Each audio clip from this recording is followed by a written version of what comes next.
በሰርጓ ቀን የጠፋችው ሙሽሪት በእውነተኛ ታሪክ ላይ የተመሰረተ። እንኳን ወደ አዳዲስ መረጃ ዩቲዩብ ቻናል በሰላም መጣችሁ። በዛሬው ታሪክ ዳሰሳችን የምንመለከተው በሰርጓ ቀን ስለጠፋችው ሙሽሪት ነው። ለሷም ለባሏም እጅግ ውብና አስደሳች መሆን የነበረበት ቀን ወደ አዘን፣ ወደ ድንጋጤ ተቀይሮ ለሁሉም ሰው አስደንጋጭ ክስተት ሆኖ ያለፈ የሰርግ ቀን ክስተት።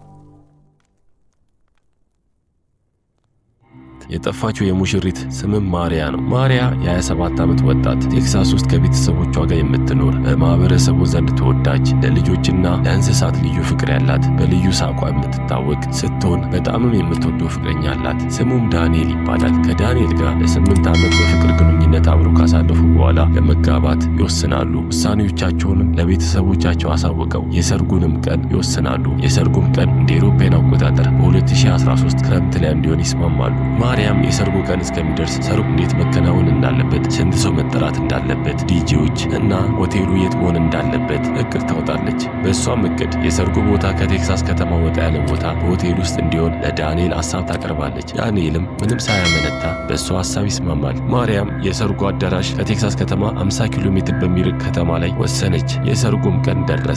ሰርጉንም ለመታደም የማሪያ የዳንኤል ዘመድ አዝማድ ቤተሰቦች ሁሉም ተገኝተዋል። ሁሉም አዳራሽ ውስጥ ሆነው ዲጄዎች፣ ቄሶች እና የክብር እንግዶች ማሪያን ከመልበሻ ክፍል እስከምትመጣ እየጠበቋት ነው። ዳንኤልም በሰርጉ አዳራሽ ውስጥ ሆኖ ማሪያን እየተጠባበቀ ነው። በመልበሻ ክፍል ውስጥ የማሪያ ሚዜዎች ማሪያን የሰርግ ልብሷን ቬሎ እያለበሷት ነው። በመሃል ግን ማሪያ አንድ ሀሳብ ታመጣለች። እንዲህም ትላቸዋለች፣ ለ2 ደቂቃ ብቻዬን መሆን እፈልጋለሁ፣ ስለሞቀኝም ደግሞ ወደ ውጭ ወጥቼ ቀዝቃዛ አየር መቀበል እፈልጋለሁ ትላቸዋለች። እነሱም ግራ እየተጋቡ እሺ ግን የሰርጉ ሰዓት ስለደረሰ ዳንኤልም እየጠበቀች ስለሆነ ቶሎ ብት ይሏታል። እሷም እሺ ትልና ስልኳን ቻርጅ ላይ ሰክቷ ወደ ውጪ ትወጣለች። በሩን ከፍቷ ቀዝቃዛ አየር መቀበል ትጀምራለች። ነገር ግን ማሪያ ሳትመለስ ደቂቆች ይቆጠራሉ።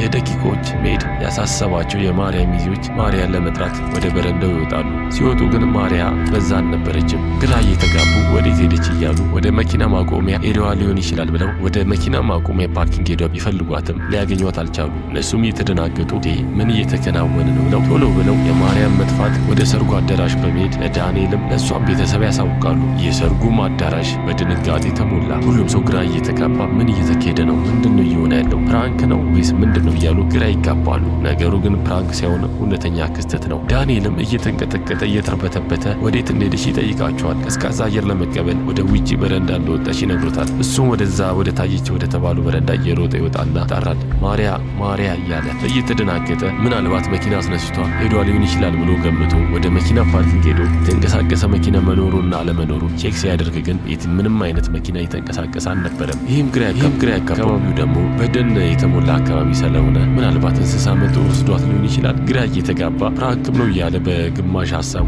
ደግሞ ግራም እየተጋባ ወዲያውኑ ስልኩን አውጥቶ ለፖሊሶች ጉዳዩን ያሳውቃል። ፖሊሶችም ከደቂቃ በኋላ ጉዳዩ ተፈጸመበት ወደ ተባለው የሰርግ አዳራሽ ይደርሳሉ። ሲደርሱም የሰርጉ አዳራሽ በሀዘን ተሞልቷል። ፖሊሶችም ዳንኤልና ቤተሰቦች አረጋግተው ከሁሉም ሰው ቃል መቀበል ይጀምራሉ። ከሚዜዎች፣ ከዳንኤል፣ ከታዳሚዎች፣ ከሁሉም ከጥበቆች፣ ከሁሉም ሰዎች ከሁሉም ቃል ከተቀበሉ በኋላ ማሪያ ከጠፋችበት በማግስቱ ፖሊስ የሀገሪቷን የነፍስ አድን ሰራተኞች ጠርቶ ከማህበረሰቡ ጋር ከዳንኤል ጋር ሆኖ በድሮን በሄሊኮፕተር የታጀበ ጠፋች ወደ ተባለው አካባቢ መጠነ ሰፊ ፍለጋ ያደርጋል። ነገር ግን ፍለጋውም ለሰዓታት ቢቆይም ምንም አይነት ፍንጭ ሳያገኙ ፍለጋውን ከሰዓታት በኋላ ሊያቆሙ ችሏል። ምክንያቱም ምንም ሊያገኙ አልቻሉ። በስተመጨረሻ ግን አንድ ተንቀሳቃሽ ምስል ፍንጭ የሚሰጥ የተቀረጸ ቪዲዮ ያገኛሉ። እሱንም ያገኙት ደግሞ ከአዳራሹ በ50 ሜትር ርቀት ላይ ከሚገኝ ከነዳጅ ማደያ ሲሲቲቪ ካሜራ ነበር። ያንንም ተንቀሳቃሽ ምስል ወስደው ፖሊስ ጣቢያ ሲከፍቱት አንድ ጥቁር መኪና ማሪያ ጠፋች በተባለ ሰዓት ወደ ሰርጉ አዳራሽ በር ላይ ሲቆምና አንድ ሰው ወደ ውስጥ ሲገባና ያ ጥቁር መኪና ሲሄድ ይመለከታሉ። ነገር ግን በዛ ጥቁር መኪና ውስጥ ማን ይግባ ማን ይውጣ፣ ወንድ ይሁን ሴት መለየት ይከብዳቸዋል። ምክንያቱም ደግሞ መለየት የከበዳቸው ምክንያቱም ደግሞ የተቀረጸው ምስል ጥራት ስለሌለው ነበር። በህብረተሰቡ ዘንድ ተወዳጇ ማሪያ ቀዝቃዛ አየር ልቀበል ብሏ የሰርጓን ቬሎ እንደለበሰች እንደወጣች ሳትመለስ ደቂቃዎች፣ ሰዓታት፣ ቀናቶች ወራቶች ተቆጠሩ። ነገር ግን ማሪያ አልተመለሰችም።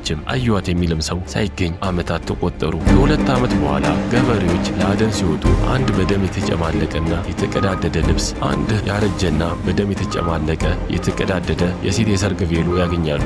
ይህም ያስደነገጣቸው አዳኞች ወዲያውኑ ለፖሊስ ደውሎ ያሳውቃሉ። ፖሊስም ተገኘ ወደ ተባሉ ስፍራ መጡ። ያንን ቬሎና እዛ አካባቢ መጠነ ሰፊ ፍተሻ ሲያገኝ አንድ ሳጥን ያገኛል ያረጀ። እዛ ሳጥን ውስጥ ደግሞ የሰርግ ፎቶዎች ነበሩ። ያንንም ፎቶ እያነሱ ሲያዩ የማሪያን ፎቶ ይመለከታሉ። ይህም ያስደነገጣቸው ምናልባትም የተገኘው ቬሎ የማሪያ ሊሆን ይችላል የሚል ጥርጣሬ በውስጣቸው አደረ። ማሪያም ፎቶ ላይ ብቻዋን አልነበረችም። አንድ ረጅም ሰውዬ ነበረ። ነገር ግን ፎቶ ላይ ፊቱ አይታይም ነበር። ምክንያቱም ደግሞ ሆን ተብሎ ፊቱ እንዳይታይ ተጭሮ ነበር። ይህም ግራ ያጋባቸው ፖሊሶች ወዲያውኑ ያንን ፎቶ ወስደው ለማሪያ ባል ለዳንኤል ያሳዩታል። ዳንኤልም ይህን ፎቶ ከዚህ በፊት አይቶት እንደማያውቅና ለእሱ አዲስ እንደሆነ ያስረዳቸዋል። ሰውየውንም እንደማያውቀው ማሪያም ይህን ፎቶ የተነሳችው ከጠፋች በኋላ መሆኑን ያስረዳቸዋል። ነገር ግን ቬሎን አይቶ መለየት ይከብደዋል፣ የእሷ ይሁን አይሁን። ፖሊስም ከማሪያ ጋር የተነሳውን ሰውዬ ተክለ ሰውነት ተመሳሳይ ያላቸውን ሰዎች በተለያየ ቴክሳስ አካባቢ ጎዳናዎች ላይ እየፈለገ እያሰረ ፍተሻ ቢያደርግም ያንን ሰው ማግኘት ተስኖታል። ማሪያን ትሙት ትኑር ሳያቅ ፖሊስ በስተመጨረሻ ማሪያ ከጠፋች ከ10 ዓመት በኋላ ማለትም በ2023 የምርመራ መዝገቡን ይዘጋ ችሏል። መጨረሻ ላይ ያስቀመጡት ድጋሚ ያ ጥቁር መኪና መጥቶ ወደ ጥቁር መኪና ውስጥ የገባችው ማሪያ ልትሆን ትችላለች። ምናልባትም እነዛ ሰዎች ውስጥ ያሉት ማሪያን አታሉ ወስዷት ጫካ ውስጥ ደፍረው ገሏት ሊሆን ይችላል። የተገኘው ልብስ ደግሞ የእሷ ሊሆን ይችላል የሚል ግምት ነበር። የዳንኤል የሙሽራው ቤተሰቦች ደግሞ ከፖሊሶቹ ሀሳብ ተቃራኒ ነበር ያነሱት ሀሳብ። ያ ጥቁር መኪና የመጣው ማሪያ ሆን ብሎ ያቀነባበረችው ሴራ ሲሆን በዛ ጥቁር መኪና የድሮ ፍቅረኛዋ ነው የመጣው። ማሪያም ሆን ብሎ ነው ወደ ውጭ ወጣ። ማሪያም በፍላጎቷ ነው የጠፋችው። ዳንኤልን ማግባት ስለማትፈልግ የሚል ድምዳሜ ነበር ያስቀመጡት። የማሪያ ቤተሰቦች ደግሞ ያ ጥቁር መኪና መጥቶ የወሰዳት አታለው እንደሆነና ልጃችን ወስዶ አግቶብናል የሚል ግምት ነበር። እነርሱም እስካሁን ትመጣለች እያሉ በተስፋ እየተጠባበቁ ነው። ሞታለች ብለው መቀበል ግን አልፈለጉም። እናንተስ የአዳዲስ መረጃ ዩቲዩብ ቻናል ቤተሰቦች የእናንተስ ግምት ምንድን ነው? እስቲ በኮሜንት ላይ አሳውቁን። ላይክ፣ ኮሜንት፣ ሰብስክራይብ ደግሞ እንዳይረሳ። የሁላችሁም በደስታ የተሞላ ሕይወት እንመኝላችኋለን።